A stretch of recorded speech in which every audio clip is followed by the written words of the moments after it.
वंदेहम श्रीगुरु श्रीयुतापदकमलं श्रीगुरु वैष्णवांश श्रीरूपं साग्रजातं सगणरघुनाथान्वितं तं सजीवं सात्वतं सावधूतं परिजनसहितं कृष्णचैतन्यदेवं श्रीराधा कृष्णपादां सगणललितां श्रीविशाखान्वितां च हे कृष्णा करुणा सिन्धु दीनबन्धु जगत्पते गोपेश गोपिकाकान्ता राधाकान्त नमस्तुते भक्तकाञ्चन गौरांगी श्रीराधे वृन्दावनेश्वरि वृषभानुसुते देवी प्रणमामि हरिप्रिये वाञ्छकल्पतरुभ्यश्च कृपा सिन्धुभ्यः च पतितानां पावनेभ्यो वैष्णवेभ्यो नमो नमः।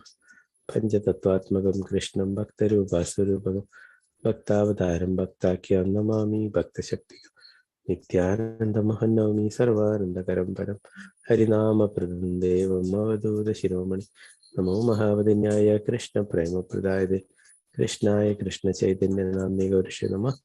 नमो विष्णुपादाय कृष्णपृष्ठाय भूतले श्रीमते भक्तिवेदान्त नामिने नमस्ते सरस्वती देवी गौरवाणी प्रचारणे निर्विशेष शून्यवादी पाश्चात्य देशधारणे जय श्री कृष्ण चैतन्य प्रभु नित्यानंद श्री अद्वैत गदाधर श्रीवासादि गौरभक्त वृंद हरे कृष्ण कृष्ण कृष्ण हरे हरे हरे राम राम राम हरे हरे गुरुवे गौरचंद्राय राधिकाय तदालय कृष्णाय कृष्ण भक्ताय तद्भक्ताय नमो नमः।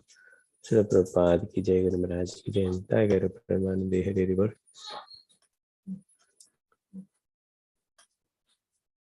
हरे कृष्ण। प्रथम स्कंदम अध्याയം 4 ശ്ലോകം 12.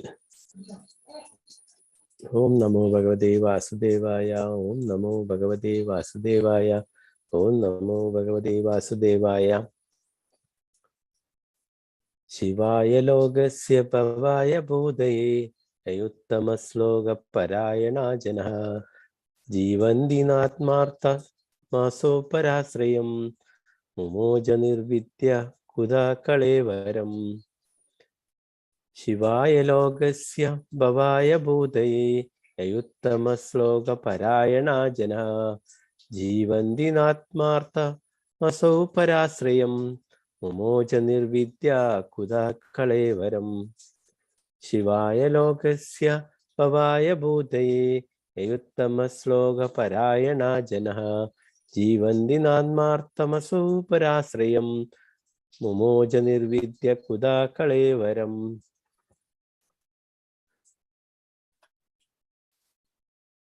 എല്ലാവരെയും അൺമ്യൂട്ട് ചെയ്യുന്നുണ്ട്. എല്ലാവർക്കും 2 പ്രാവശ്യം ചൊല്ലാം.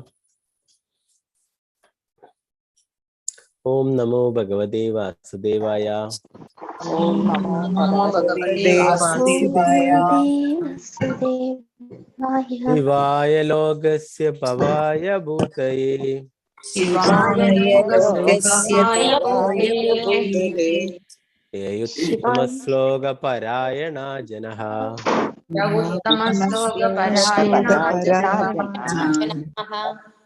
ജീവന്തി നാത്മാർത്ഥമസൗ പരാശ്രയം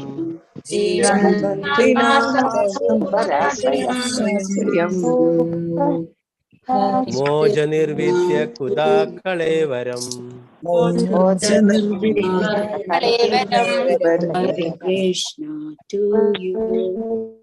ശിവായ ലോകസ്യ ഭവായ ഭൂതയേ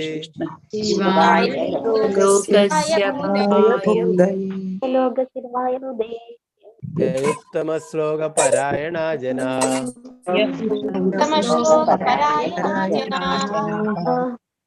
ജീവന്തി നാത്മാർത്ഥമസൗ പരാശ്രയം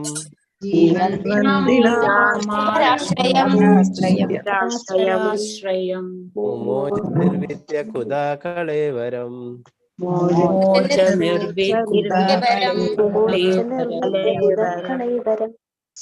ഹരേ കൃഷ്ണ.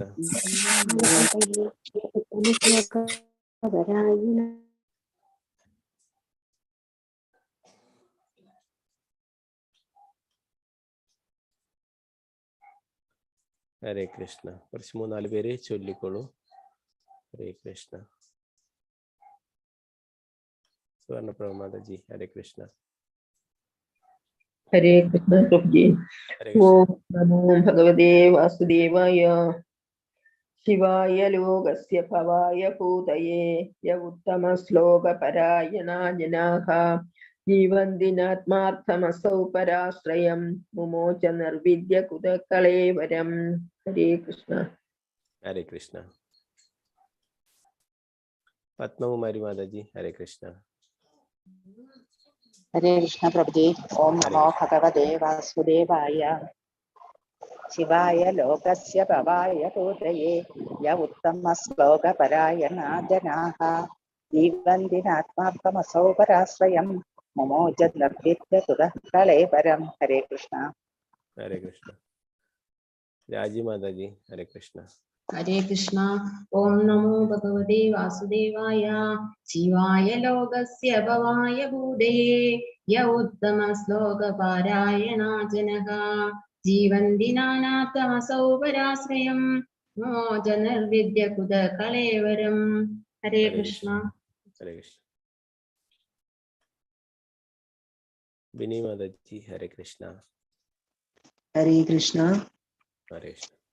ओम नमो भगवते वासुदेवाय शिवाय लोकस्य भवाय भूतये य उत्तमशोकपरायण जनाः जीवन्ति नात्मार्थमसौ पराशयं मुमोच निर्विद्य कुतः कलेवरम्। हरे कृष्ण। हरे कृष्ण। श्रीजा विजी, हरे कृष्ण।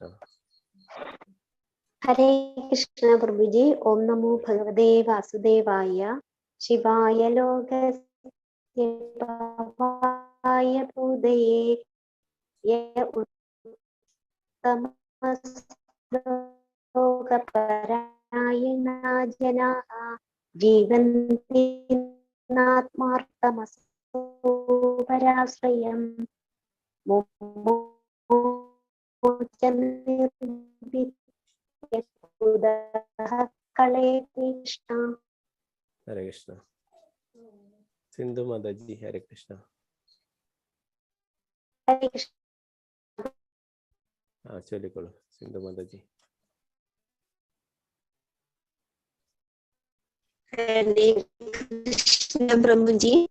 हाँ चलिए। हरे कृष्ण।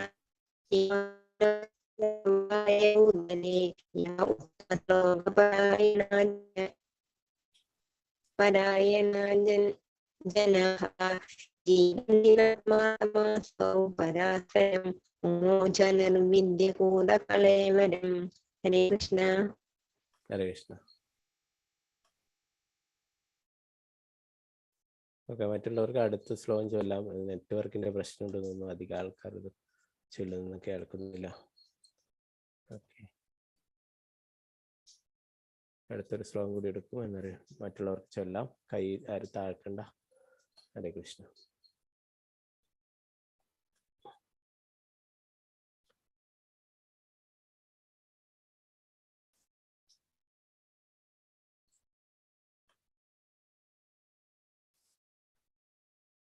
ഹരേ കൃഷ്ണ. അതിൻ്റെ പദാനുപദാർത്ഥം വിവർത്തനം ഭാവാർത്ഥം നമുക്ക് കേൾക്കാം.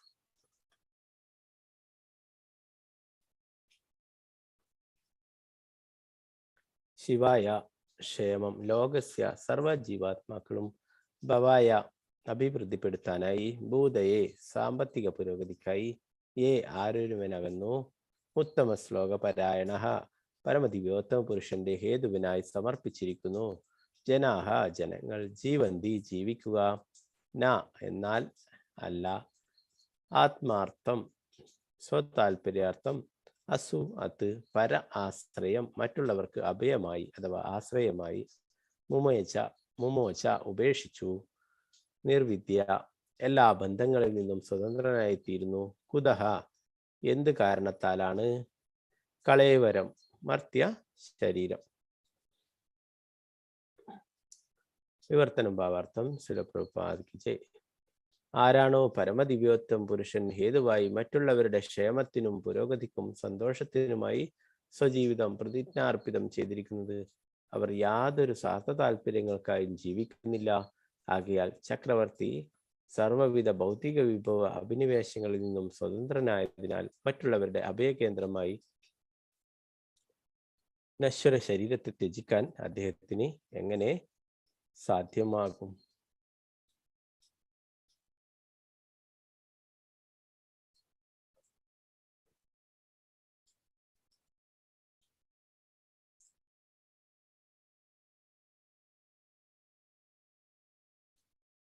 भावार्थम श्रील प्रभुपाद की जय।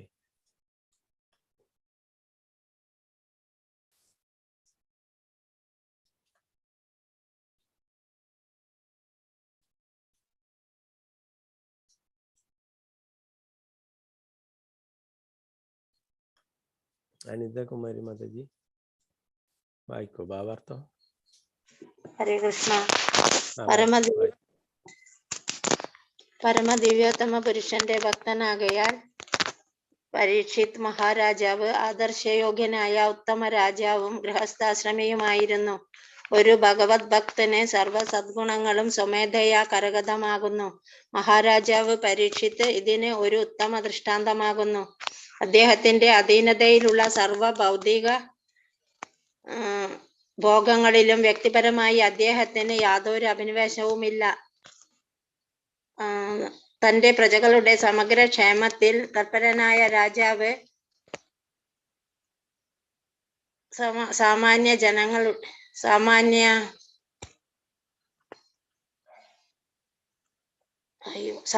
ജനങ്ങളുടെ ഈ ജന്മത്തിലെ മാത്രമല്ല അനന്തര ജന്മത്തിലെയും നന്മയ്ക്കായി അദ്ദേഹം സദാ ഉത്സുകനായിരുന്നു. ഗോഹത്യ അഥവാ കശാപ്പുശാലകൾ അദ്ദേഹം അനുവദിച്ചിരുന്നില്ല. ഒരു വിഭാഗം ജീവികളെ സംരക്ഷിക്കുകയും മറ്റുള്ളവയെ നശിപ്പിക്കാൻ അനുവദിക്കുകയും ചെയ്യുന്ന ഒരു പക്ഷഭേദപരമായ ഭരണകർത്താവായിരുന്നില്ല അദ്ദേഹം.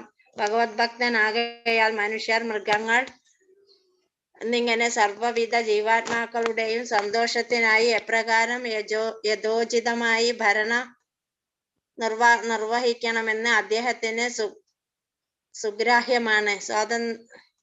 സ്വാതന്ത്ര്യസ്ഥാപിതവും സവ്യവസ്ഥിതവുമാണ്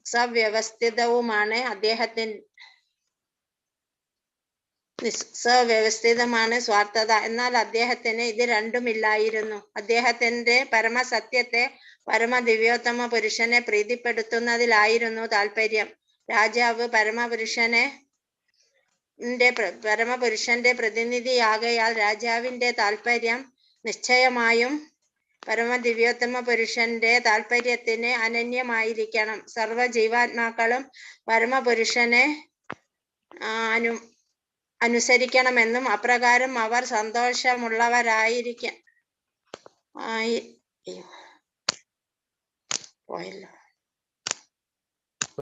ഹരേ കൃഷ്ണ. നെറ്റ്വർക്ക് ചെറിയൊരു പ്രശ്നം ഉണ്ടാവും അല്ലെ? സാരല്ല, കുഴപ്പമില്ല. സന്തോഷമുള്ളവരായി തീരണമെന്നും പരമദിവ്യോത്തമ പുരുഷൻ ആഗ്രഹിക്കുന്നു. ആകയാൽ മതജി ബാക്കി മറ്റുള്ള ഒരാൾക്ക് കൊടുക്കാം കേട്ടോ. ഓക്കെ, ഹരേ കൃഷ്ണ. ഹരേ കൃഷ്ണ.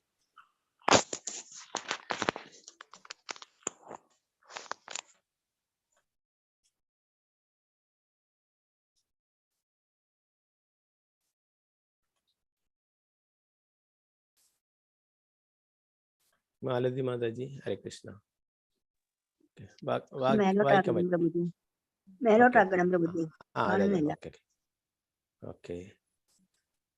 പരമദിവ്യോത്തമ പുരുഷൻ ആഗ്രഹിക്കുന്നു. ദിവ്യോത്തമ പുരുഷൻ ആഗ്രഹിക്കുന്നു. ആകയാൽ സർവർക്കും ഭഗവത് ധാമിലേക്ക് മടങ്ങി ചെല്ലുന്നതിനാവശ്യമായ മാർഗനിർദ്ദേശം നൽകുകയാണ് രാജാവിന്റെ അഭിവാഞ്ച. അക്കാരണത്താൽ പ്രജകളുടെ പ്രവർത്തനങ്ങളെ ഭഗവത് ധാമത്തിലേക്ക് മടങ്ങിച്ചെല്ലാൻ ഉതകും വിധം സമീകരിക്കണം. ഉത്തമനായ ഒരു രാജാവിന്റെ സുഭരണത്തിൽ കീഴിൽ രാജ്യം സമ്പദ് സമൃദ്ധമായിരിക്കും. ആ സുഭരണ കാലഘട്ടത്താണ് മാനവർ മാംസം ഭുജിക്കേണ്ട യാതൊരു ആവശ്യവുമില്ല. മനുഷ്യർക്കും മൃഗങ്ങൾക്കും മനസ്സംതൃപ്തി വരുന്നത് വരെ ധാരാളമായി ഭുജിക്കുന്നതിനാവശ്യമായ ധാന്യങ്ങളും പയസ്സും ഫലമൂലാദികളും പച്ചക്കറികളുമൊക്കെ യഥേഷ്ടമുണ്ട്. സർവ്വ ജീവജാലങ്ങളും ആഹാരം, ആശ്രയം എന്നിവയിൽ സംതൃപ്തരാകയാൽ അവർ നിർദ്ദിഷ്ട കർമ്മങ്ങൾ അനുഷ്ഠിക്കുകയും അவ்விധം ജീവജാലങ്ങൾ തമ്മിൽ യാതൊരു കലഹത്തിനും ഇടവരാതിരിക്കുകയും ചെയ്യുന്നു. പരീക്ഷിത്ത് ചക്രവർത്തി സമൂല്യനായ രാജാവാകയാൽ അദ്ദേഹത്തിന്റെ ഭരണത്തിന് കീഴിൽ ഏവരും സന്തോഷവാന്മാരായിരുന്നു. ഹരേ കൃഷ്ണ. ഹരേ കൃഷ്ണ. ശ്രീല പ്രഭുപാദ് കി ജയ്. ഹരേ കൃഷ്ണ.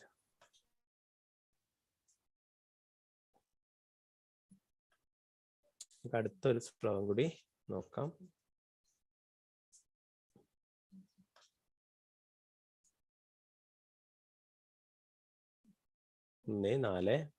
14 അധ്യായം 13 ശ്ലോകം.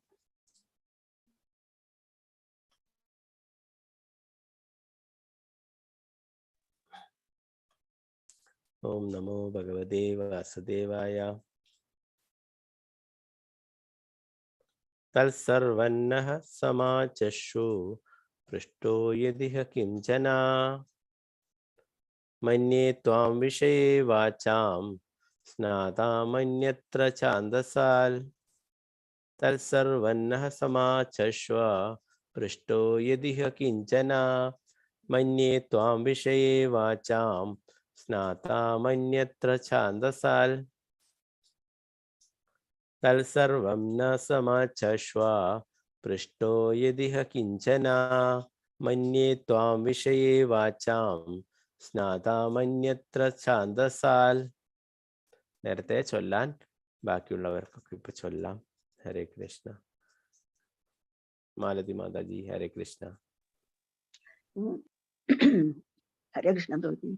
തൽസർവം ന സമാചക്ഷ പൃഷ്ടോ യദിഹ കിഞ്ചന മന്യേ ത്വാം വിഷയേ വാചാം സ്നാതമന്യത്ര ഛാന്ദസാൽ. ഹരേ കൃഷ്ണ പ്രഭുജി. ഹരേ കൃഷ്ണ. ബിന്ദു ഭവാനി അമ്മ മാതാജി ഹരേ കൃഷ്ണ. ഹരേ കൃഷ്ണ പ്രഭുജി. ഹരേ കൃഷ്ണ. ഓം നമോ ഭഗവതേ വാസുദേവായ. തൽസർവം ന സമാചക്ഷ്വ പൃഷ്ടയോ യദിഹ കിംചന മന്യേ ത്വാം വിഷയേ വാചാം സ്നാനാമന്യത്ര ഛാന്ദസാൽ. ഹരേ കൃഷ്ണ പ്രഭുജി. ഹരേ കൃഷ്ണ. ശാരദാജി നമ്പൂതിരി മാതാജി ഹരേ കൃഷ്ണ മാതാജി. ഹരേ കൃഷ്ണ പ്രഭുജി. ഹരേ കൃഷ്ണ. ഓം നമോ ഭഗവതേ വാസുദേവായ. തത്സർവം ന സമാചക്ഷ്വ പൃഷ്ടോ യദിഹ കിഞ്ചന മന്യേ ത്വാം വിഷയേ വാചാം സ്നാതമന്യത്ര ഛാന്ദസാൽ. ഹരേ കൃഷ്ണ. ഹരേ കൃഷ്ണ. അനിത കുമാരി മാതാജി ഹരേ കൃഷ്ണ ചൊല്ലിക്കോളൂ. ഹരേ കൃഷ്ണ. ഓം നമോ ഭഗവതേ വാസുദേവായ. തൽസർവം ന സമാചക്ഷ പൃഷ്ടോ യദിഹ കിംചന മന്യേ ത്വാം വിഷയേ വാചാം സ്നാതമന്യത്ര ഛന്ദസാൽ. ഹരേ കൃഷ്ണ. ഹരേ കൃഷ്ണ. ശോഭ പ്രദീപ് മാതാജി ഹരേ കൃഷ്ണ. ഹരേ കൃഷ്ണ പ്രഭുജി. ഓം നമോ ഭഗവതേ വാസുദേവായ. തൽസർവം ന സമചക്ഷ്യ പൃഷ്ടോ യദിഹ കിംചന മന്യേ ത്വാം വിഷയേ വാചാ സ്നാതമന്യത്ര ഛാന്ദസാൽ. ഹരേ കൃഷ്ണ. ഹരേ കൃഷ്ണ. അപർണ മോഹൻദാസ് മാതാജി ഹരേ കൃഷ്ണ. ഹരേ കൃഷ്ണ പ്രഭുജി. ഓം നമോ ഭഗവതേ വാസുദേവായ. തൽസർവം ന സമാചക്ഷ്വ പൃഷ്ടോ യദിഹ കിംചന മന്യേ ത്വാം വിഷയേ വാചാം സ്നാതമന്യത്ര ഛാന്ദസാൽ. ഹരേ കൃഷ്ണ. ഹരേ കൃഷ്ണ. വത്സല ഗോപാല മാതാജി ഹരേ കൃഷ്ണ. ഹരേ കൃഷ്ണ പ്രഭുജി. ഓം നമോ ഭഗവതേ വാസുദേവായ. തൽസർവം ന സമാചക്ഷ്വ പൃഷ്ടോ യദിഹ കിംചന മന്യേ ത്വാം വിഷയേ വാചാം സ്നാതമന്യത്ര ഛാന്ദസാൽ. ഹരേ കൃഷ്ണ. ഹരേ കൃഷ്ണ.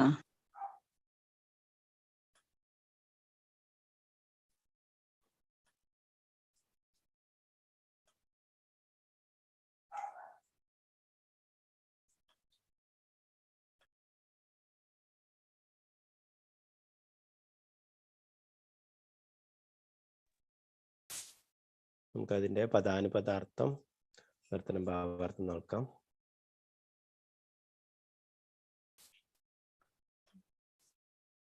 തൽ ആ സർവം സർവം നഹ ഞങ്ങൾക്ക് സമാചക്ഷ സുവ്യക്തമായി വിശദീകരിക്കുക പൃഷ്ടോ അന്വേഷിച്ചു യല്ലിഹ ഇതിൽ കിംചന അതൊക്കെ മന്യേ ഞങ്ങൾ വിചാരിക്കുന്നു ത്വാം താങ്കൾ വിഷയ എല്ലാ വിഷയങ്ങളിലും വാചാം പദങ്ങളുടെ അർത്ഥം. സ്നാതം പൂർണ്ണ പരിചിതമായി. അന്യത്ര അന്യത്ര അഥവാ ഒഴികെ. ഛാന്ദസാൽ വേദഭാഗം. വിവർത്തനം. ചില വേദഭാഗങ്ങൾ ഒഴികെ സർവ വിഷയങ്ങളുടെയും പൊരുളിൽ താങ്കൾ വിദഗ്ധനാണെന്ന് ഞങ്ങൾക്ക് അറിവുള്ളതാണ്. ആകയാൽ ഞങ്ങൾ ഇപ്പോൾ ആരാഞ്ഞ സകല ചോദ്യങ്ങൾക്കുമുള്ള ഉത്തരങ്ങൾ സുവ്യക്തമായി വിശദീകരിക്കാൻ താങ്കളാൽ സാധ്യമാണ്.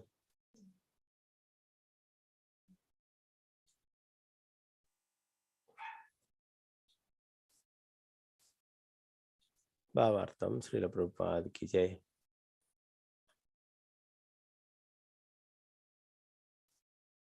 സ്വർണ്ണപ്രഭ മാതാജി. ഹരേ കൃഷ്ണ. ഹരേ കൃഷ്ണ. ഹരേ കൃഷ്ണ. വേദങ്ങളും പുരാണങ്ങളും തമ്മിലുള്ള വ്യത്യാസം ബ്രാഹ്മണരും പരിവ്രാജകന്മാരും തമ്മിലുള്ളതിന് സമാനമാണ്. വേദങ്ങളിൽ പ്രതിപാദിക്കുന്ന ചില സത്കർമ്മയജ്ഞങ്ങൾ നിർവഹിക്കേണ്ടവർ ബ്രാഹ്മണരാണ്. എന്നാൽ ഏവർക്കും അതീന്ദ്രിയ ജ്ഞാനം പ്രസരിപ്പിക്കുകയാണ് പരിവ്രാജകന്മാർ അഥവാ പണ്ഡിത പ്രാസംഗികരുടെ ലക്ഷ്യം. വേദമന്ത്ര ഉച്ചാരണത്തിൽ ബ്രാഹ്മണരുടെ എത്രത്തോളം വിദഗ്ധരല്ല എപ്പോഴും പരിവ്രാജകാചാര്യന്മാർ. അതേസമയം വേദ അധികാരികളായ ബ്രാഹ്മണർ അണുവിട വ്യത്യാസമില്ലാതെ സ്വരാഘാതം സാമ്പ്രദായികമായി പരിശീലിക്കുന്നു. എങ്കിലും സദാ ചുറ്റിസഞ്ചരിക്കുന്ന പ്രഭാഷകരെക്കാളും അധികം പ്രാമുഖ്യം ബ്രാഹ്മണർക്ക് കൽപ്പിക്കപ്പെട്ടിട്ടില്ല. ഒരേ ലക്ഷ്യത്തെ വ്യത്യസ്തമായ രീതിയിൽ ദ്യോതിപ്പിക്കുന്നവരാകയാൽ അവർ ഒരേ സമയം ഏകരും വിഭിന്നരുമാണ്. പുരാണങ്ങളിലും ഇതിഹാസങ്ങളിലും എന്താണോ വിശദമാക്കിയിരിക്കുന്നത് അവയും വേദമന്ത്രങ്ങൾ തമ്മിലും യാതൊരു വ്യത്യാസവുമില്ല. സാമവേദം, അഥർവവേദം, ഋഗ്വേദം, യജുർവേദം, പുരാണങ്ങൾ, ഇതിഹാസങ്ങൾ, ഉപനിഷത്തുകൾ തുടങ്ങിയ സർവ്വവേദങ്ങളും പരമപുരുഷന്റെ ശ്വാസോച്ഛ്വാസത്തിൽ നിന്നും നിർഗമിച്ചവയാണ് എന്ന് മാത്യന്തിന ശ്രുതിയിൽ പ്രസ്താവിച്ചിരിക്കുന്നതായി ശ്രീല ജീവ ഗോസ്വാമി അഭിപ്രായപ്പെടുന്നു. വേദമന്ത്രങ്ങളിൽ അധികവും പ്രണവ ഓംകാരത്തിൽ ആരംഭിക്കുന്നുവെന്ന ഏക വ്യത്യാസമാണ് ഉള്ളത്. മാത്രവുമല്ല വേദമന്ത്രങ്ങളുടെ ഛന്ദോബദ്ധമായ ഉച്ചാരണത്തിന് പരിശീലനം ആവശ്യമായി തീരുന്നു. എന്നാൽ ഇവയൊക്കെ ശ്രീമദ് ഭാഗവതം വേദമന്ത്രങ്ങളെക്കാളും പ്രാമുഖ്യം കുറഞ്ഞതാണ് എന്ന് അർത്ഥമാക്കുന്നില്ല. പൂർവമായി പ്രസ്താവിച്ചതുപോലെ സർവ്വവേദങ്ങളുടെയും പരിപക്വമായ ഫലമാണ് ശ്രീമദ് ഭാഗവതമെന്ന് പ്രതിലോമമായി ഉദ്ഘോഷിക്കുന്നു. മുമ്പേ തന്നെ ആത്മസാക്ഷാത്കാരം സിദ്ധിച്ച വ്യക്തിയായിരുന്നിട്ടും പരമോത്കൃഷ്ടനും പരിപൂർണ മുക്താത്മാവുമായ ശ്രീ ശുകദേവ ഗോസ്വാമി ഭാഗവത അധ്യയനങ്ങളിൽ നിമഗ്നനായിരുന്നു. ശ്രീ ശുകദേവ ഗോസ്വാമിയുടെ കാലടികളെ പിന്തുടരുക. ശ്രീ സൂത ഗോസ്വാമി ഛന്ദോബദ്ധമായ വേദമന്ത്ര ഉച്ചാരണത്തിൽ വിദഗ്ധനല്ല എന്ന ഏക കാരണത്താൽ അദ്ദേഹത്തിന്റെ പദവിയെ ലവലേശവും പ്രാമുഖ്യം കുറഞ്ഞതായി കരുതരുത്. ഛന്ദോബദ്ധമായ ഉച്ചാരണം യഥാർത്ഥ സാക്ഷാത്കാരത്തെക്കാൾ അധികം പരിശീലനത്തെയാണ് അടിസ്ഥാനമാക്കുന്നത്. തത്ത പറയുന്നത് പോലെയുള്ള ഉരുവിടലിനേക്കാൾ അതിരേകമായ പ്രാധാന്യം സാക്ഷാത്കാരത്തിനാകുന്നു. ഹരേ കൃഷ്ണ. പ്രഭു. ഹരേ കൃഷ്ണ. ശ്രീല പ്രഭുപാദ് കി ജയ്.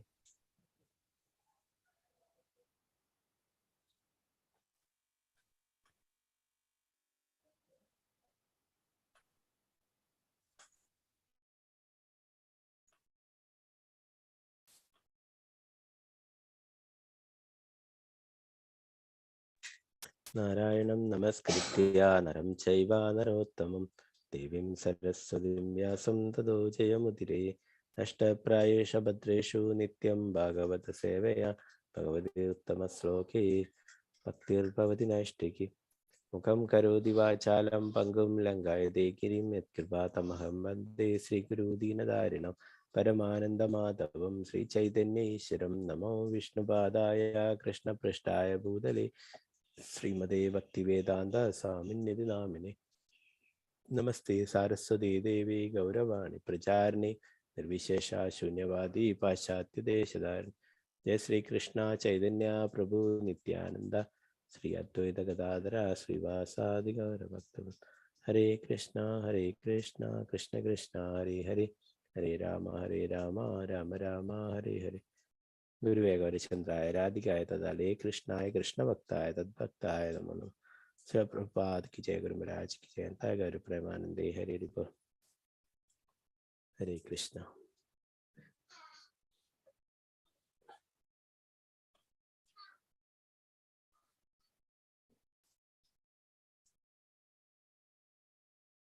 ഇവിടെ 12ാമത്തെ ശ്ലോകത്തിലും 13ാമത്തെ ശ്ലോകത്തിലൊക്കെ ആ ശൗനകാദി ഋഷികളുടെ ചോദ്യങ്ങളായിട്ട് തന്നെയാണ് വരുന്നത് അല്ലെ. പരീക്ഷിത്ത് മഹാരാജാവിനെ കുറിച്ച് കൂടുതലായിട്ട് അറിയാനായിട്ട് ചോദിക്കുകയാണ് ഇവിടെ അല്ലെ. എന്താണ് ചെയ്യുന്നത്? ആരാണോ പരമദിവ്യോത്തമ പുരുഷൻ ഹേതുവായി മറ്റുള്ളവരുടെ ക്ഷേമത്തിനും പുരോഗതിക്കും സന്തോഷത്തിനുമായി സ്വജീവിതം പ്രതിജ്ഞാർപ്പിതം ചെയ്തിരിക്കുന്നത്, അവർ യാതൊരു സ്വാർത്ഥ താല്പര്യങ്ങൾക്കായും ജീവിക്കുന്നില്ല. ആകയാൽ ചക്രവർത്തി സർവ്വവിധ ഭൗതിക അഭിനിവേശങ്ങളിൽ നിന്നും സ്വതന്ത്രനായതിനാൽ മറ്റുള്ളവരുടെ അഭയകേന്ദ്രമായി നശ്വര ശരീരത്തെ ത്യജിക്കാൻ അദ്ദേഹത്തിന് എങ്ങനെ സാധ്യമാകും? നമ്മൾ ഇന്നലെയൊക്കെ ക്ലാസ്സിൽ പഠിച്ചല്ലേ എന്താണ് പരീക്ഷിത്ത് മഹാരാജാവ് എല്ലാം അല്ലെ പ്രജകൾക്കൊക്കെ എല്ലാവിധത്തിലും എല്ലാ സൗകര്യങ്ങളും അല്ല ജീവിക്കാനുള്ള ആ രാജ്യത്ത് ജീവിക്കാനുള്ള എല്ലാ സൗകര്യങ്ങളും എല്ലാം നൽകിയിരുന്നു അല്ലെ. പ്രത്യേകിച്ച് കലിപുരുഷന് അവിടെ പ്രവേശിക്കാൻ പോലും കഴിഞ്ഞില്ല അല്ലെ. അങ്ങനെയുള്ള ഒരു യാതൊരു അധർമ്മവും ഒന്നും പ്രവർത്തിക്കാത്തതാണ് അല്ലെ. നമ്മൾ ഇന്നലെ പഠിച്ചു പരീക്ഷത്തിന്റെ ജനനവും മരണവും ഒക്കെ അതൊക്കെ മഹത്തരമാണ് എന്നുള്ളത് അല്ലെ. മറ്റുള്ള ആൾക്കാരിൽ നിന്നും മഹത്തരമാണ്, വ്യത്യസ്തമാണ്. എന്താണ്? അത് ഭഗവാന്റെ പ്രിയ ഭക്തനാണ് അല്ലെ. ആ ജനനത്തിൽ തന്നെ ആ ഗർഭപാത്രത്തിൽ തന്നെ ഭഗവാനാൽ സംരക്ഷിക്കപ്പെട്ടിട്ടുള്ളതാണ് അല്ലെ. അപ്പോ അതുകൊണ്ട് ഇവിടെ ചോദിക്കുന്നു എന്താണ്? മറ്റുള്ളവർക്കൊക്കെ ആ രാജ്യത്തില് എല്ലാവർക്കും പ്രജകൾക്കും എല്ലാവർക്കും വേണ്ടിയിട്ട് അവർക്കൊക്കെ സേവനങ്ങൾ ചെയ്യേണ്ടുന്നതായിട്ടുള്ള അല്ലെ അങ്ങനെയുള്ള ആ എല്ലാവരുടെയും അഭയകേന്ദ്രമായിട്ടുള്ള ഈ നശ്വര ശരീരത്തെ ത്യജിക്കാൻ അദ്ദേഹത്തിന് എങ്ങനെ സാധ്യമാകും അല്ലെ. ഇവിടെ തന്നെ അതിന്റെ ആ ചോദ്യത്തിൽ തന്നെ പറയുന്നുണ്ട് അല്ലെ, നശ്വര ശരീരം അതെപ്പോഴായാലും നശിക്കുന്നതാണ് അല്ലെ, അനശ്വരമല്ല അല്ലെ. നമ്മൾ പഠിച്ചു ആത്മാവാണ് അനശ്വരമായിട്ടുള്ളത് അല്ലെ, ഭഗവാന്റെ അംശമായിട്ടുള്ള ശരീരം നശ്വരമാണ് അല്ലെ. അപ്പൊ അതെങ്ങനെ അദ്ദേഹത്തിന് ത്യജിക്കാനായിട്ട് എങ്ങനെ സാധ്യമാകുമെന്ന് പറഞ്ഞു അല്ലെ. ഇതിന്റെ ശുകദേവ ഗോസ്വാമിയുടെ ഉപദേശങ്ങളൊക്കെ ഏകദേശം കയ്യാറായപ്പോൾ അവസാന ഭാഗങ്ങളിൽ പറയുന്നുണ്ട്, ഒരു മരണഭയം എന്ന് പറയുന്നത് അത് മൃഗങ്ങൾക്കൊക്കെ പറഞ്ഞിട്ടുള്ളതാണ്.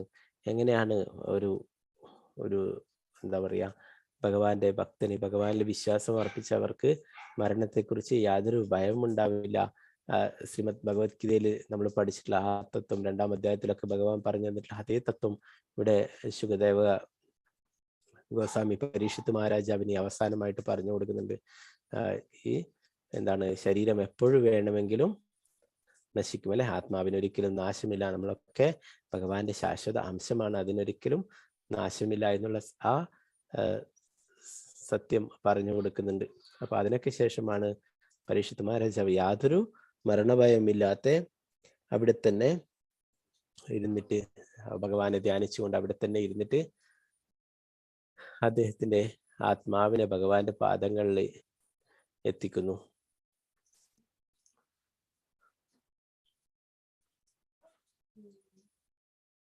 ഇവിടെ ഭാവാർത്ഥത്തില് പറയുന്നു, പരമദിവ്യോത്തമ പുരുഷന്റെ ഭക്തനാകിയാൽ പരീക്ഷിത്ത് മഹാരാജാവ് ആദർശയോഗ്യനായ ഉത്തമ രാജാവും ഗൃഹസ്ഥാശ്രമിയുമായിരുന്നു.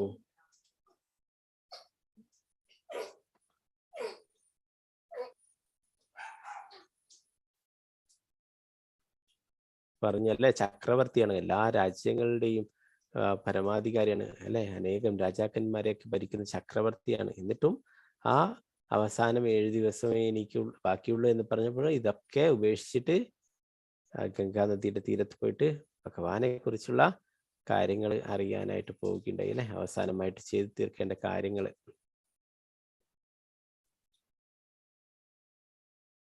ആ പരീക്ഷത്തിന് മഹാരാജാവിന്റെ കാലത്ത് പറഞ്ഞാലേ ആ കലിപുരുഷന് വസിക്കാൻ കഴിഞ്ഞില്ല. എന്താണ് കലിപുരുഷന് ആ മൃഗങ്ങളെയൊന്നും വധിച്ചിരുന്നില്ല, പ്രത്യേകിച്ച് പശുക്കളെയൊന്നും വധിക്കാൻ അനുവദിച്ചിരുന്നില്ല അല്ലെ.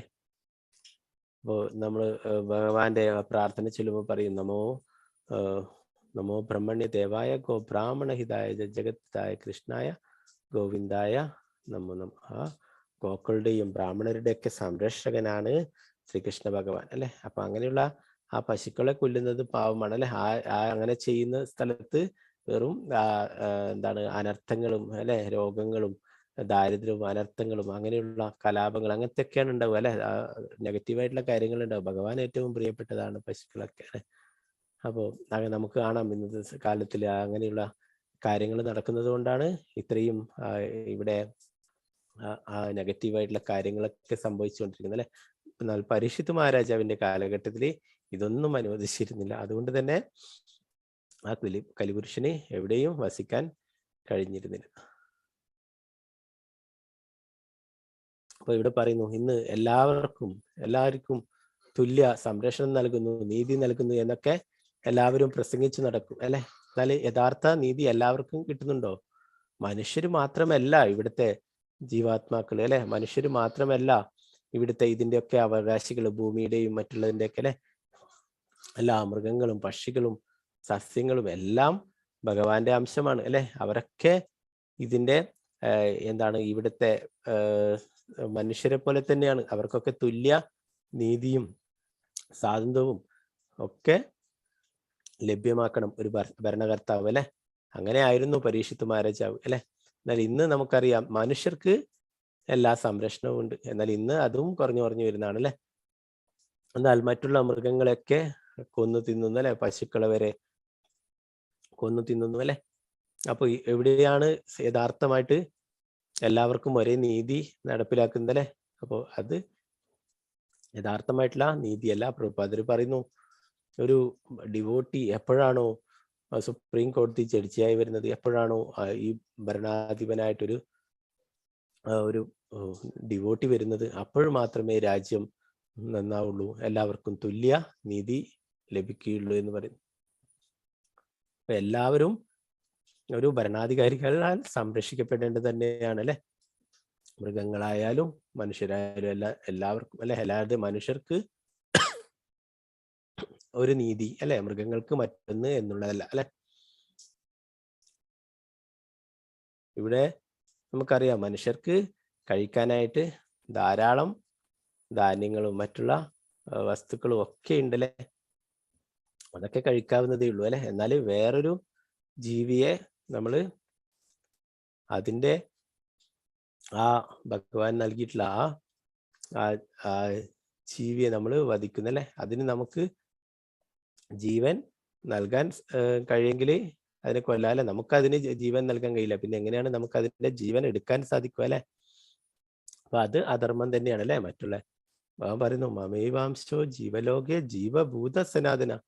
മനുഷ്യര് മാത്രമാണെന്നല്ല പറയുന്നത് അല്ലെ, എല്ലാ ജീവജാലങ്ങളും എൻ്റെ അംശമാണെന്ന് പറഞ്ഞു. അപ്പൊ എല്ലാവരും മൃഗങ്ങളും ഒക്കെ ഭഗവാന്റെ അംശമാണ് അല്ലെ. ചില വിഭാഗങ്ങൾ പറയും മൃഗത്തിന് ആത്മാവില്ല എന്നൊക്കെ പറയും അല്ലെ. മൃഗത്തിനും ആത്മാവുണ്ട് അല്ലെ. അത് ഭക്ഷണം കഴിക്കുന്നുണ്ട്, അത് വളരുന്നുണ്ട്, അത് പ്രത്യുൽപാദനം ചെയ്യുന്നുണ്ട് അല്ലെ. അപ്പോ ആത്മാവില്ലെങ്കിൽ ഇതൊന്നും നടക്കില്ല അല്ലെ. അപ്പോ അത് മൃഗത്തിനും ആത്മാവുണ്ട് അല്ലെ. അവരുടെ ഹൃദയത്തിലും ഭഗവാൻ പരമാത്മാവായിട്ടുണ്ട്. അപ്പൊ നമുക്കങ്ങനെ ഒന്നിനെയും വധിക്കാനായിട്ട് ആരും അനുവാദം തന്നിട്ടില്ല അല്ലെ. എന്നാൽ ഇവിടുത്തെ ഭരണാധികാരികളൊക്കെ മൃഗങ്ങൾക്കൊരു നീതി, മനുഷ്യർക്കൊരു നീതി അല്ലെ. അതല്ല ശരിയായ രീതി അല്ലെ. പരീക്ഷിത്ത് മഹാരാജാവിന്റെ കാലത്തിൽ എല്ലാറ്റിനെയും സംരക്ഷിച്ചിരുന്നു, എല്ലാ വിഭാഗങ്ങൾക്കും തുല്യ നീതി നടപ്പിലാക്കിയിരുന്നു.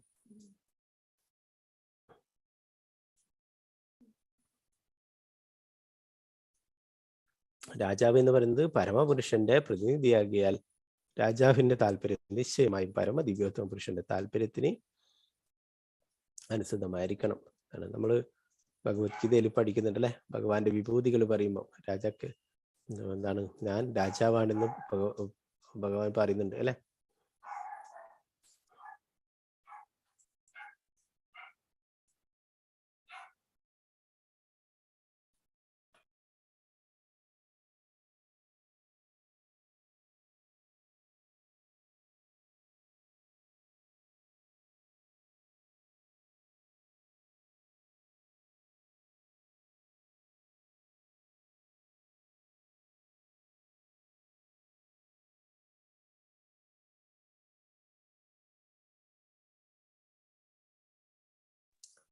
ഇവിടെ പറയുന്നു, സർവ ജീവാത്മാക്കളും പരമപുരുഷനെ അനുസരിക്കണമെന്നും അപ്രകാരം അവർ സന്തോഷമുള്ളവരായി തീരണമെന്നും പരമദിവ്യോത്തമ പുരുഷൻ ആഗ്രഹിക്കുന്നു.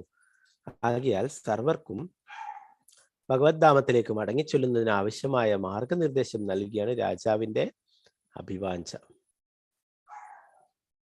അക്കാരണത്താൽ പ്രജകളുടെ പ്രവർത്തനങ്ങളെ ഭഗവദ്ധാമത്തിലേക്ക് മടങ്ങിച്ചെല്ലാൻ ഉതകും വിധം സമീകരിക്കണം. ഉത്തമനായ ഒരു രാജാവിന്റെ സുഭരണത്തിന് കീഴിൽ രാജ്യം സമ്പൽ സമൃദ്ധമായിരിക്കും. ആ സുഭരണ കാലഘട്ടത്ത് മാനവർ മാംസം ഭുജിക്കേണ്ട യാതൊരു ആവശ്യവുമില്ല. മനുഷ്യർക്കും മൃഗങ്ങൾക്കും മനസംതൃപ്തി വരുന്നത് വരെ ധാരാളമായി ഭുജിക്കുന്നതിന് ആവശ്യമായ ധാന്യങ്ങളും പഴങ്ങളും പച്ചക്കറികളും ഒക്കെ യഥേഷ്ടമുണ്ട്. അവ സർവ്വ ജീവജാലങ്ങളും ആഹാരം, ആശ്രയം എന്നിവയാൽ സംതൃപ്തരാകിയാൽ അവർ നിർദ്ദിഷ്ട കർമ്മങ്ങൾ അനുഷ്ഠിക്കുകയും അവ്വിധം ജീവജാലങ്ങൾ തമ്മിൽ യാതൊരു കലഹത്തിനും ഇടവരാതിരിക്കുകയും ചെയ്യുന്നു. പരീക്ഷിത് ചക്രവർത്തി സമൂലനായ രാജാവാകിയാൽ അദ്ദേഹത്തിന്റെ ഭരണത്തിന് കീഴിൽ ഏവരും സന്തോഷവാന്മാരായിരുന്നു. അപ്പൊ മനുഷ്യർക്ക് കഴിക്കാനായിട്ട് ധാരാളം പഴങ്ങളും പച്ചക്കറികളും ധാന്യങ്ങളും ഒക്കെ ഉണ്ടെന്ന് പറയുന്നല്ലേ. അതിനായിട്ട് ഭക്ഷണത്തിനായിട്ട് മറ്റുള്ള ജീവികളെ ദ്രോഹിക്കേണ്ടതായിട്ടുള്ള ആവശ്യമില്ല അല്ലെ. അപ്പൊ ഇവിടെ ഒരു യഥാർത്ഥ ഭരണാധികാരി എല്ലാവരെയും ഭഗവാന്റെ ഭക്തിയുത സേവനങ്ങളിൽ അവരൊക്കെ ഭഗവത് ധാമത്തിലേക്ക് മടങ്ങി ചെല്ലുന്നതിന് ആവശ്യമായ മാർഗനിർദ്ദേശം നൽകിയാണ് ഒരു രാജാവിന്റെ യഥാർത്ഥ കടമ എന്ന് ഇവിടെ പറയുന്നു. എല്ലാവരെയും ഭഗവത് ധാമത്തിൽ എത്തിക്കാനായിട്ട് പരിശ്രമിക്കല്ലേ. അതിനായിട്ട് യഥാർത്ഥത്തിൽ പ്രഭുപാദർ എന്താണ് ചെയ്തിട്ടുള്ളത്? ലോകം മുഴുവനായിട്ട് സഞ്ചരിച്ചിട്ട് എല്ലാവരെയും ആ ഭഗവത് പാദങ്ങളിൽ എത്തിക്കാനായിട്ട് അല്ലെ, എല്ലാവർക്കും കൃഷ്ണാബോധം വിതരണം ചെയ്തു അല്ലെ. അപ്പൊ അത്രയും എന്താണ് എല്ലാ ജീവജാലങ്ങളും, എല്ലാ ജീവദയ, മറ്റുള്ള എല്ലാ ജീവാത്മാക്കളോടും ദയ തോന്നിയല്ലേ. അങ്ങനെയാണ് സ്വന്തം ആ സൗകര്യങ്ങളൊക്കെ ഉപേക്ഷിച്ചുകൊണ്ട് തന്നെ കൃഷ്ണാബോധം പ്രചരിപ്പിക്കാനായിട്ട് വിദേശങ്ങളിലൊക്കെ ഈ അവസാന കാലഘട്ടത്തിലും 70 വയസ്സായപ്പോഴും പ്രഭുപാദർ പോയിട്ടുണ്ടായിരുന്നത് അല്ലെ. അപ്പോൾ ആ പ്രഭുപാദരുടെ സ്വപ്നമാണ് ഒരു ഡിവോട്ടി ഭരണാധികാരിയായിട്ട് വരിക, ഒരു ഡിവോട്ടി സുപ്രീം കോടതി ജഡ്ജിയായിട്ട് വരിക. അപ്പൊ അങ്ങനെ എല്ലാവർക്കും തുല്യനീതി, മൃഗങ്ങൾക്കും മനുഷ്യർക്കും എല്ലാറ്റിനും തുല്യനീതി, മൃഗങ്ങളെ കശാപ്പ് ചെയ്യുന്നതൊക്കെ ഇല്ലാതാക്കുക, ഇതൊക്കെ പ്രഭുപാദരുടെ ആഗ്രഹങ്ങളായിരുന്നു. അപ്പൊ അങ്ങനെ സംഭവിക്കുകയാണെങ്കിൽ ഇവിടെ എല്ലാവർക്കും തുല്യനീതി കിട്ടും, എല്ലാവരും സന്തോഷവാന്മാരായിരിക്കും എന്ന് പറയുന്നു.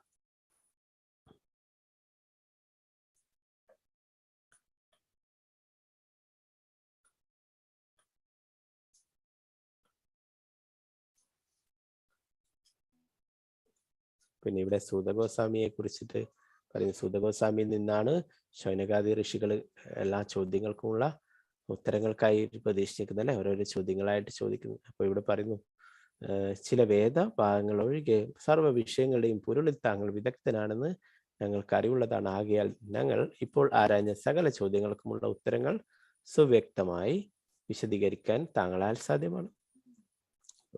ആ പരമ്പരയിൽ നിന്ന് അല്ലെ, ആ യഥാർത്ഥ സ്രോതസ്സിൽ നിന്ന് സൂതഗോസ്വാമി കേട്ടിട്ടുണ്ടായിരുന്നു ശ്രീമദ് ഭാഗവതം അല്ലെ, ശുകദേവ ഗോസ്വാമിയിൽ നിന്ന്. അപ്പൊ അതുകൊണ്ട് തന്നെ ആ കാര്യങ്ങളൊക്കെ സുവ്യക്തമായിട്ട് വിശദീകരിക്കാൻ താങ്കൾക്ക് സാധ്യമാണ് എന്ന് ഇവിടെ ശൗനകാദി ഋഷികള് പറയുന്നു.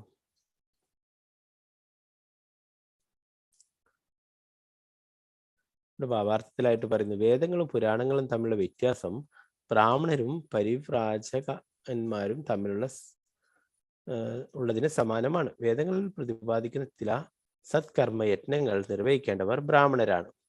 എന്നാൽ ഏവർക്കും അതീന്ദ്രിയജ്ഞാനം പ്രസരിപ്പിക്കുകയാണ് പരിവ്രാജകന്മാർ അഥവാ പണ്ഡിത പ്രാസംഗികരുടെ ലക്ഷ്യം. പരിവ്രാജക ആചാര്യന്മാരാണ് നമ്മുടെ ഗുരുക്കന്മാരൊക്കെ. അവരൊക്കെ ഇത്രയും ഭഗവാന്റെ സന്ദേശങ്ങൾ ലോകം മുഴുവനായിട്ട് പ്രചരിപ്പിക്കുന്നവരാണ്. യജ്ഞങ്ങളും മറ്റുള്ള കാര്യങ്ങളൊക്കെ ചെയ്യേണ്ടത് ബ്രാഹ്മണരാണ് അല്ലെ. വേദാന്ത മന്ത്ര ഉച്ചാരണത്തിൽ ബ്രാഹ്മണരുടെ അത്രത്തോളം വിദഗ്ധരല്ല എപ്പോഴും പരിവ്രാജക ആചാര്യന്മാർ. അതേസമയം വേദ ആചാര അധികാരികളായ ബ്രാഹ്മണർ അണുവിട വ്യത്യാസമില്ലാതെ സ്വരാഘാത സാമ്പ്രദായികമായി പരിശീലിക്കുന്നു. എങ്കിലും സദാ ചുറ്റി സഞ്ചരിക്കുന്ന പ്രഭാഷകരെക്കാളും അത്യധികം പ്രാമുഖ്യം ബ്രാഹ്മണർക്ക് കൽപ്പിക്കപ്പെട്ടിട്ടില്ല. ഒരേ ലക്ഷ്യത്തെ വ്യത്യസ്തമായ രീതിയിൽ ദ്യോതിപ്പിക്കുന്നതാവയാൽ അവർ ഒരേ സമയം ഏകരും വിഭിന്നരുമാണ്.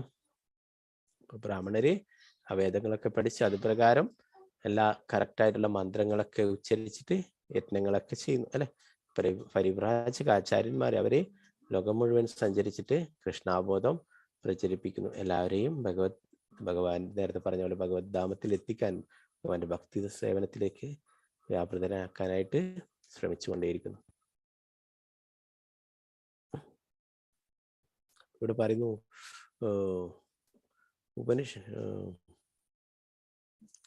പുരാണങ്ങളിലും ഇതിഹാസങ്ങളിലും എന്താണ് വിശദമാക്കിയിരിക്കുന്നത്? അവയും വേദമന്ത്രങ്ങൾ തമ്മിൽ യാതൊരു വ്യത്യാസവുമില്ല. സാമവേദം, അഥർവവേദം, ഋഗ്വേദം, യജുർവേദം, പുരാണങ്ങൾ, ഇതിഹാസങ്ങൾ, ഉപനിഷത്തുകൾ തുടങ്ങിയ സർവ്വവേദങ്ങളും പരമപുരുഷന്റെ ശാസ്ത്രത്തിൽ നിന്നും നിർഗമിച്ചവയാണ് എന്ന് മാധ്യന്തിന ശ്രുതിയിൽ പ്രസ്താവിച്ചിരിക്കുന്നതായി ശ്രീ രാജീവ ഗോസ്വാമി അഭിപ്രായപ്പെടുന്നു. അപ്പൊ നമ്മൾ ഭഗവത്ഗീത പഠിച്ചു അല്ലെ. വേദേശ സർവേരഹമേവ വേദ്യം വേദാന്തകൃത് വേദ വിദേവ ചാഹം. വേദങ്ങളൊക്കെ ഉണ്ടാക്കിയിട്ടുള്ളത് ഭഗവാനാണ് അല്ലെ. ആ വേദങ്ങളിലൂടെയൊക്കെ അറിയേണ്ടത് ഭഗവാനെ കുറിച്ചാണ് അല്ലെ. ആ വേദങ്ങളൊക്കെ എല്ലാം അറിയുന്നതും ഭഗവാനാണ്.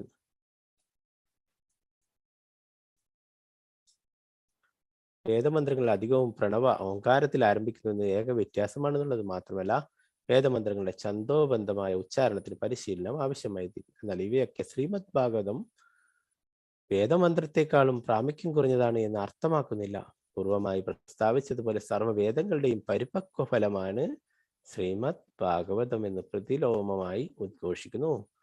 മുമ്പേ തന്നെ ആത്മസാക്ഷാത്കാരം സിദ്ധിച്ച വ്യക്തിയായിരുന്നിട്ടും പരമോത്കൃഷ്ണ പരിപൂർണ മുക്താത്മാവുമായ ശ്രീ ശുകദേവ ഗോസ്വാമി ഭാഗവത അധ്യയനങ്ങളിൽ നിമഗ്നനായിരുന്നു. ശ്രീ ശുകദേവ ഗോസ്വാമിയുടെ കാലടികളെ പിന്തുടരുക ശ്രുതഗോസ്വാമി ഛന്ദോബന്ധമായ വേദ ഉച്ചാരണത്തിൽ വിദഗ്ധനല്ല എന്ന ഏക കാരണത്തിൽ അദ്ദേഹത്തിന്റെ പദവിയെ ലവലേശവും പ്രാമുഖ്യം കുറഞ്ഞതായി കരുതരുത്. ഇവിടെ ശുകദേവ ഗോസ്വാമിയിൽ നിന്ന് നേരിട്ട് കേട്ടിട്ടുള്ളതാണ് അല്ലെ ശ്രീമദ് ഭാഗവതം.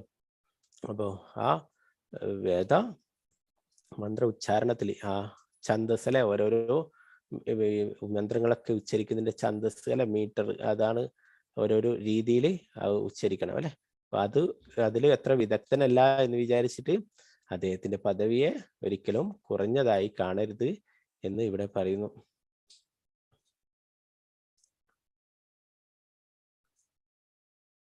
ഛന്ദോബന്ധമായ ഉച്ചാരണം യഥാർത്ഥ സാക്ഷാത്കാരത്തെക്കാൾ അധികം പരിശീലനത്തെയാണ് അടിസ്ഥാനമാക്കുന്നത്. തത്ത പറയുന്നത് പോലുള്ള ഉരുവിടലിനേക്കാൾ അതിരേകമായ പ്രാധാന്യം സാക്ഷാത്കാരത്തിനാകുന്നു. അപ്പോ ഇവിടെ തത്തയുടെ കാര്യം പറയുന്നത് അല്ലെ, യഥാർത്ഥമായ സാക്ഷാത്കാരത്തെക്കാൾ അധികം പരിശീലനത്തെയാണ് അടിസ്ഥാനമാക്കുന്നത് എന്ന് പറയും. തത്ത പറയുന്നവരുടെ ഗുരുവിനേക്കാൾ അതിരേകമായ പ്രാധാന്യം സാക്ഷാത്കാരത്തിനാണ്. തത്തയെ പഠിപ്പിച്ച പോലെ എന്നൊക്കെ പറയും അല്ലെ. തത്തയോട് എന്തെങ്കിലും പറഞ്ഞു കഴിഞ്ഞാൽ തത്ത അത് ഏറ്റു പറയും അല്ലെ. തത്ത അത് യഥാർത്ഥത്തിൽ അത് അപ്ലൈ ചെയ്യില്ല അല്ലെ. ഒരു തത്തയെ പഠിപ്പിച്ച പോലെ എന്ന് പറയുന്ന ഒരു സ്റ്റോറി പറയും. ഒരിക്കല് വേടൻ വന്നിട്ട് വലയൊക്കെ വിരിച്ചിട്ട് തത്തയെ അവിടെ നിന്ന് പിടിച്ചു കൊണ്ടുപോകുന്ന. അപ്പോ അവിടെ അതിനോട് തത്തയോട് ദയ തോന്നിയിട്ട്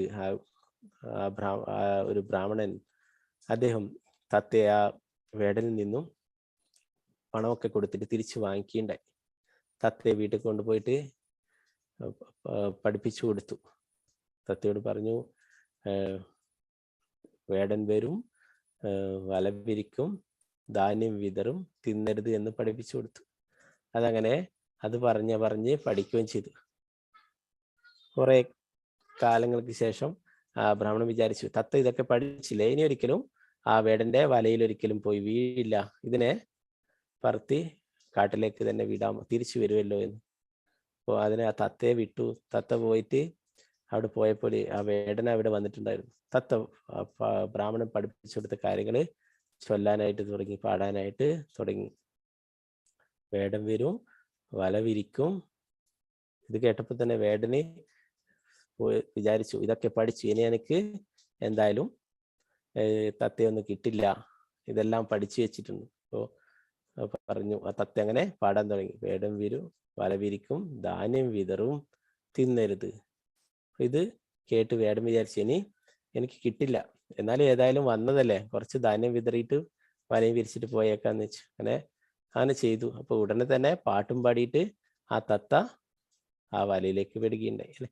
അപ്പൊ അങ്ങനെ തത്തയെ പഠിപ്പിച്ച് തത്തയെല്ലാം ഏറ്റുപറയും അല്ലെ. അത് ആ ജീവിതത്തിൽ പ്രാവർത്തികമാക്കില്ല, അത് അപ്ലൈ ചെയ്യില്ല അല്ലെ. അപ്പൊ അതുപോലെ ആവരുത് എന്ന് പറയുന്നു. നമ്മള് ഇതൊക്കെ പഠിക്കുന്നതിന്റെ എല്ലാറ്റിൻ്റെയും ഉദ്ദേശം എന്താണ്?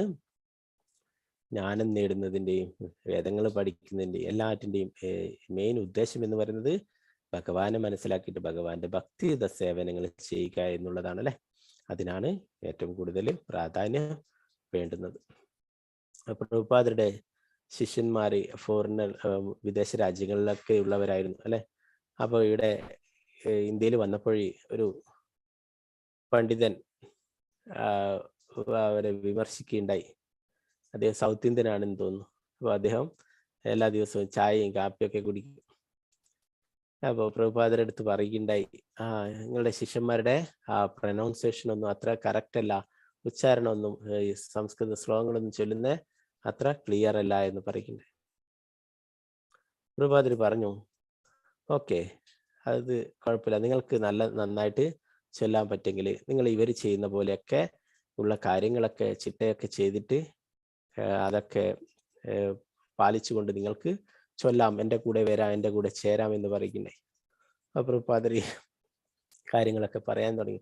മംഗളാരതിക്ക് എഴുന്നേൽക്കണം, രാവിലെ 4 മണിക്കൊക്കെ എഴുന്നേറ്റ് കുളിച്ചിട്ട് മംഗളാരതിയൊക്കെ അറ്റൻഡ് ചെയ്യണം, പിന്നെ 16 മാല ജപിക്കണം, പിന്നെ ചായ കാപ്പി ഇതൊക്കെ ഉപേക്ഷിക്കണം. അപ്പൊ അയാൾ ചോദിച്ചു, പണ്ഡിത്, ചായ കാപ്പി കുടിക്കാതെ എങ്ങനെയാണ് ജീവിക്കാൻ കഴിയുക? ഓക്കെ, എനിക്ക് വേണ്ട, അവർ ചൊല്ലുന്നതൊക്കെ കറക്റ്റ് തന്നെയാണ്, നിങ്ങളെ ശിഷ്യന്മാർ ചൊല്ലുന്നതൊക്കെ കറക്റ്റ് ആണ്, എല്ലാം ഉച്ചാരണമൊക്കെ ശരി തന്നെയാണ്, ഓക്കെ കറക്റ്റ് ആണ് എന്ന് പറയുന്നത്. അപ്പോൾ എന്താണ്, അവരെല്ലാം ത്യജിച്ചു ഭഗവാന് വേണ്ടിയിട്ട്, എല്ലാം അവരുടെ അത്രയും ലാവിഷായിട്ട് ജീവിക്കുന്ന അല്ലെ, നമുക്കറിയാം വിദേശ രാജ്യങ്ങൾ, അങ്ങനെയുള്ള അവരുടെ എല്ലാ ചിട്ടകളും എല്ലാം മാറ്റി അവർ പൂർണ്ണമായിട്ടും ഭഗവാൻ സേവനങ്ങൾ ചെയ്യാൻ വേണ്ടിയിട്ട് വന്നു. അപ്പൊ അവർക്ക് അല്പം അവരുടെ ഉച്ചാരണം തെറ്റിയത് കൊണ്ടൊന്നും യാതൊരു പ്രശ്നമില്ല, അവർ ജീവിതത്തിൽ അത് പ്രാവർത്തികമാക്കുന്നുണ്ട്, അതിനാണ് പ്രാധാന്യം അല്ലെ.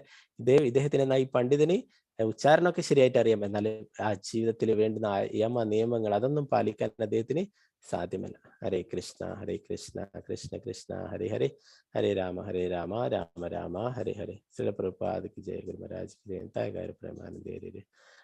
പവർ കട്ടാണ്, അതുകൊണ്ട് ചെറിയ ലാപ്ടോപ്പിന്റെ ബാറ്ററി ഒക്കെ ലോ ആണ്.